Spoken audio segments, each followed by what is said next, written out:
بسم اللہ الرحمن الرحیم۔ فاتح بیت المقدس۔ تیسری رات البرک گھر سے نکلا۔ وہ حاکموں کی شان سے گھر سے نکلا کرتا تھا، مگر اس رات وہ چوروں کی طرح باہر نکلا۔ ادھر ادھر دیکھا اور ایک طرف چل پڑا۔ قاہرہ پر سکوت طاری تھا۔ فوجی میلہ ختم ہوئے 2 دن گزر گئے تھے۔ باہر سے آئے ہوئے تماشائی جا چکے تھے۔ سرکاری حکم کے تحت عارضی قبہ خانے اٹھا دیے گئے تھے۔ علی بن سفیان کا محکمہ اب یہ سراغ لگاتا پھر رہا تھا کہ باہر سے آئی ہوئی کتنی لڑکیاں اور کتنے مشکوک لوگ شہر یا مضافاتی دیہات میں رہ گئے ہیں۔ میلے کا مقصد پورا ہو گیا تھا۔ 2 ہی دنوں میں 4000 جوان فوج میں بھرتی ہو گئے تھے اور مزید بھرتی کی توقع تھی۔ البرک شہر سے نکل گیا اور اس نے اس خنڈر کا رخ کیا جہاں لڑکی کو آنا تھا۔ صحرائی گدڑوں کے سوا زمین و آسمان گہری نیند سو گئے تھے۔ لڑکی نے البرک سے کہا تھا کہ وہ بوڑھے کی قیدی ہے اور وہ اس پر ہر وقت نظر رکھتا ہے۔ پھر بھی البرک اس امید پر جا رہا تھا کہ لڑکی ضرور آئے گی۔ ممکنہ خطروں سے نپٹنے کے لیے اس کے پاس ایک خنجر تھا۔ عورت ایسا جادو ہے کہ جس پر طاری ہو جائے وہ کسی کی پرواہ نہیں کیا کرتا۔ عقل و دانش اس کا ساتھ چھوڑ جاتے ہیں۔ البرک پختہ عمر کا آدمی تھا مگر وہ نادان نوجوان بن گیا تھا۔ اسے اندھیرے میں خنجر کے قریب ایک تاریک سایہ سر سے پاؤں تک لبادے میں لپٹا ہوا نظر آیا اور خنجر کے کھڑے سیاہ بھوت میں جذب ہو گیا تو وہ تیز تیز چلتا خنجر میں پہنچا۔ گری ہوئی دیوار کے شگاف سے وہ اندر آ گیا۔ آگے اندھیرا کمرہ تھا۔ چھت میں بڑی زور سے کوئی بہت بڑا پرندہ پھڑپھڑایا۔ البرک نے ہوا کے تیز جھونکے محسوس کیے اور اچانک اس کے منہ پر تھپڑ پڑا۔ اس کے ساتھ ہی اسے چی چی کی آواز سنائی دینے لگی۔ وہ جان گیا کہ یہ بڑے چمگادڑ ہیں جن کے پنجے اس کا منہ نوچ ڈالیں گے۔ وہ بیٹھ گیا اور پاؤں پر سکتا کمرے سے نکل گیا۔ کمرہ اٹھتے چمگادڑوں سے بھر گیا تھا۔ آگے سین تھا جس کے ارد گرد گول برآمدہ تھا۔ البرک نے یہ بھی نہ سوچا کہ ایک خریدی ہوئی قیدی لڑکی جس پر ہر وقت نظر رکھی جاتی ہے اس ہیبت ناک خنجر میں کیسے آئے گی۔ مگر برآمدے میں اس کے قدموں کی دبی دبی آہٹ نے اسے بتایا کہ یہاں کوئی موجود ہے۔ اس نے کمر سے خنجر نکال کر ہاتھ میں لے لیا۔ اس کے سر پر چمگادڑ اڑ رہے تھے۔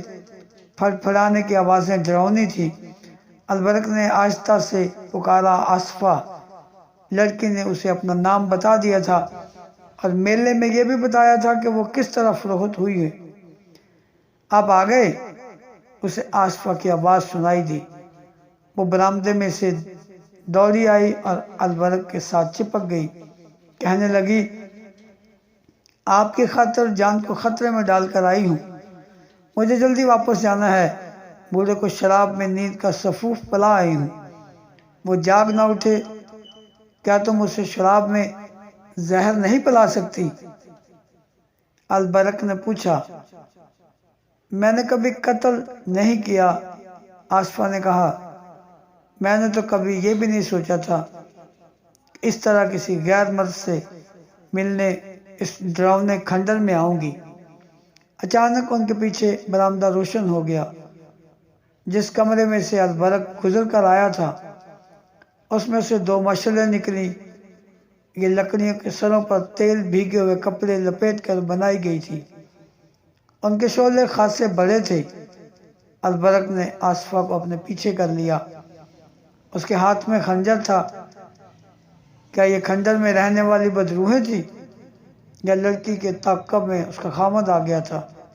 البرک ابھی سوچ ہی رہا تھا کہ ایک آواز گرجی، دونوں کو قتل کر دو۔ مشعلیں قریب آئیں تو ان کے ناچتے ہوئے شعلوں سے البرک اور آصفہ کو 4 آدمی نظر آئے۔ ایک کے ہاتھ میں برچھی اور 3 کے پاس تلواریں تھیں۔ انہوں نے مشعلیں زمین میں گاڑ دی۔ خنجر کا صحن روشن ہو گیا۔ چاروں آدمی البرک کے گرد بھوکے بھیڑیوں کی طرح آہستہ آہستہ چکر کاٹنے لگے۔ آصفہ اس کے پیچھے تھی۔ برآمدے میں سے ایک اور آواز آئی، مل گئے؟ زندہ نہ چھوڑنا۔ یہ لڑکی کے بوڑھے خاوند کی آواز تھی۔ آصفہ البرق کے عقب سے آگے آ گئی۔ اس نے حقارت اور غصے سے بوڑھے سے کہا، آگے آؤ اور مجھے قتل کر دو، میں تم پر لعنت بھیجتی ہوں، میں اپنی مرضی سے یہاں آئی ہوں۔ چاروں مسلح آدمی ان کے گرد کھڑے تھے۔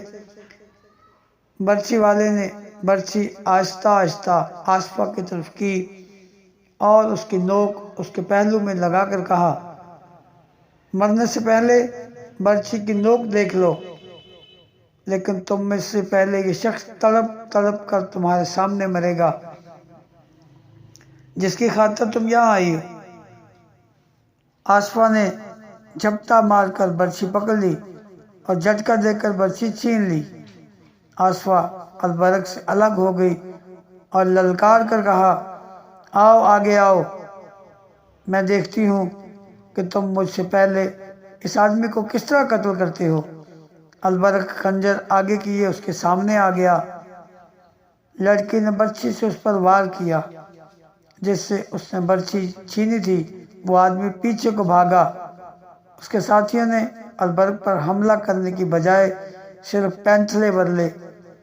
وہ البرق کو آسانی سے قتل کر سکتے تھے مگر وہ بڑھ کر حملہ نہیں کر رہے تھے۔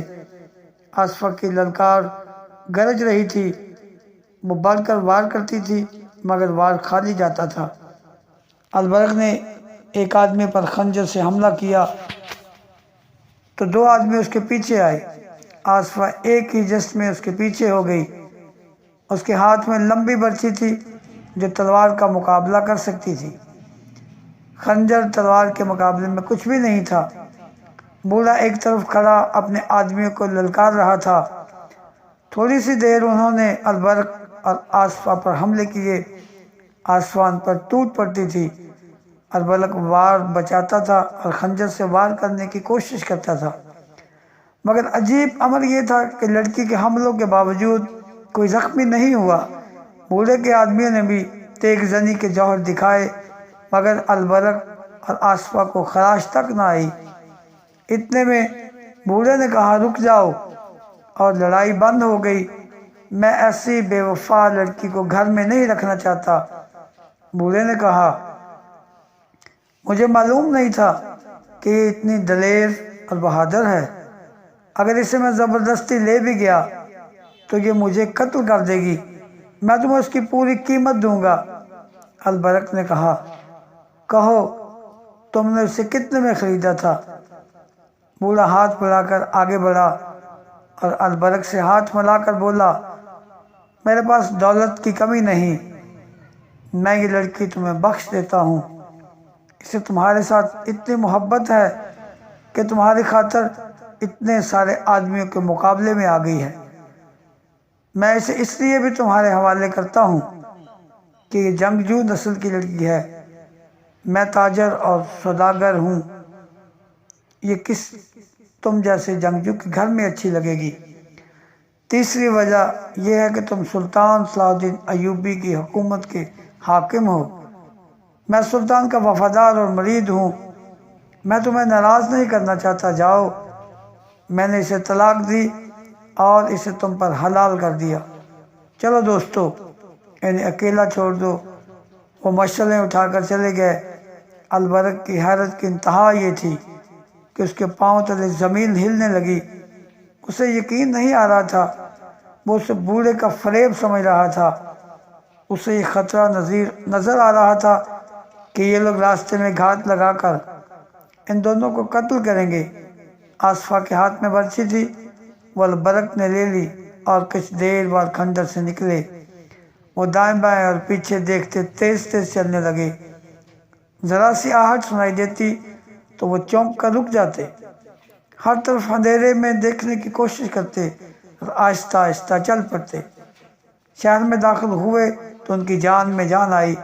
آصفہ نے رک کر بازو البرق کے گلے میں ڈال دی اور پوچھا، آپ کو مجھ پر اعتماد ہے یا نہیں؟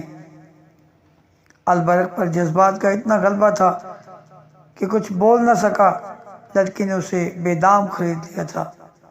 اسے یہ تو اب پتہ چلا تھا کہ لڑکی اسے کیسی دیوانگی سے چاہتی ہے اور کتنی بہادر ہے۔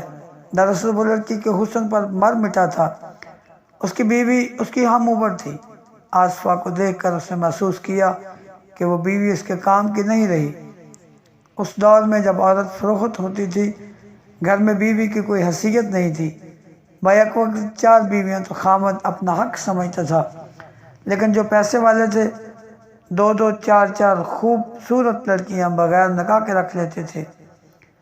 مسلمان امراء کو عورت نے ہی تباہ کیا تھا۔ ان کے ہاں یہ بہت رواج تھا کہ ایک آدمی کی بیویاں خامد کی خوشنودی حاصل کرنے کے لیے ڈھونڈ ڈھونڈ کر خوبصورت لڑکیاں خامد کو بطور تحفہ پیش کرتی تھیں۔ البرک جب آصفہ کو ساتھ لے کے گھر میں داخل ہوا تو سب سوئے ہوئے تھے۔ صبح اس کی بیوی نے اپنے خامد کے پلنگ پر اتنی حسین لڑکی دیکھی تو اسے ذرا بر افسوس نہ ہوا کہ اس کا سہاگ اجڑ گیا ہے، بلکہ وہ خوش ہوئی کہ اس نے اتنے اچھے خامد کو اتنی خوبصورت لڑکی مل گئی ہے۔ اس کے آ جانے سے وہ کچھ فرائض سے سبکدوش ہوگی۔ البرک کی حیثیت ایسی تھی کہ وہ ایسی ایک اور بیوی یادداشتہ رکھ سکتا تھا۔ صلاح الدین ایوبی مسلمانوں کو عورت سے اور عورت کو مسلمانوں سے آزاد کرنا چاہتا تھا۔ وہ ایک خامد ایک بیوی کا حکم نافذ کرنا چاہتا تھا، مگر ابھی وہ ہر اس امیر اور وزیر کو دشمن بنانے سے ڈرتا تھا جس نے کئی لڑکیوں کو گھروں میں رکھا ہوا تھا۔ عورت کے خریدار یہی لوگ تھے۔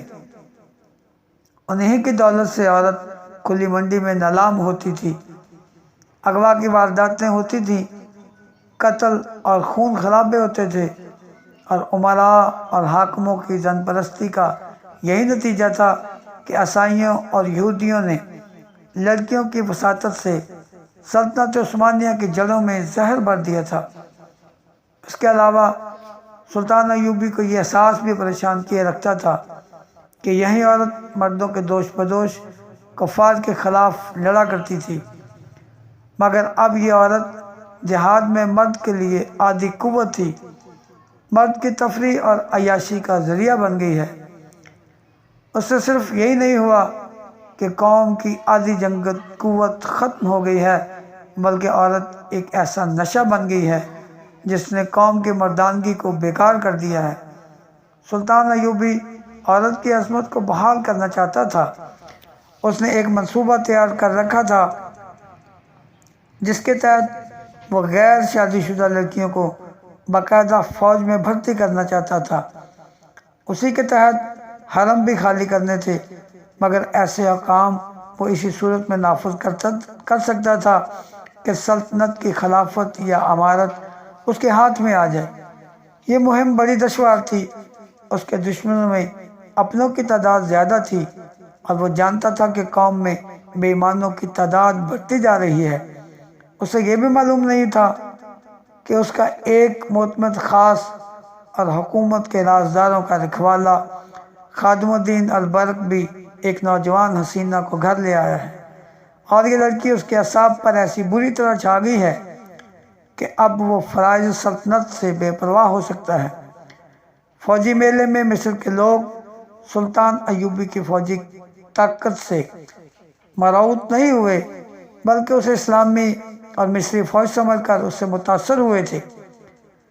سلطان ایوبی تقریریں کرنے والا حاکم نہیں تھا، لیکن اس دن اتنے بڑے اجتماع سے اس نے خطاب کرنا ضروری سمجھا۔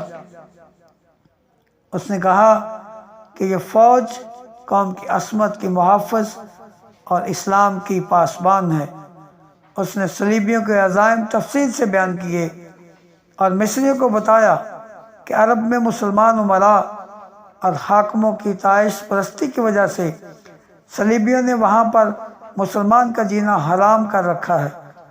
وہ قاتلوں کو لوٹ لیتے ہیں، مسلمان لڑکیوں کو اغوا کر کے بے آبرو کرتے ہیں، پھر انہیں بیچ ڈالتے ہیں۔ سلطان ایوبی نے لوگوں کو قومی جذبے سے آگاہ کر کے انہیں کہا کہ وہ فوج میں بھرتی ہو کر اپنی بیٹیوں کی عصمت اور اسلام کی عظمت کی پاسبانی کریں۔ سلطان کی تقریر میں جوش تھا اور ایسا تاثر کہ تماشائیوں کے دلوں میں ہلچل مچ گئی، اور اسی روز جوان آدمی فوج میں بھرتی ہونے لگے۔ 10 روز تک بھرتی ہونے والوں کی تعداد 6000 ہوگی۔ اس میں کم و بیش 1500 جوان اپنے اونٹ ساتھ لائے اور 1000 کے قریب گھوڑوں اور خچروں سمیت آئے۔ سلطان نے انہیں جانوروں کا معاوضہ فوری طور پر ادا کر دیا اور فوج نے ان کی ٹریننگ شروع کر دی۔ تو دوستو یہ تھی آج کی خوبصورت ویڈیو۔ اچھی لگے تو لائک کرنے کے بعد چینل کو سبسکرائب بھی کر دیں اور بیل آئیکن کو دبا دیں تاکہ ہر نئی ویڈیو آپ تک سب سے پہلے پہنچ سکے۔ تو ملتے ہیں اگلی ویڈیو میں، تب تک کے لیے خدا حافظ۔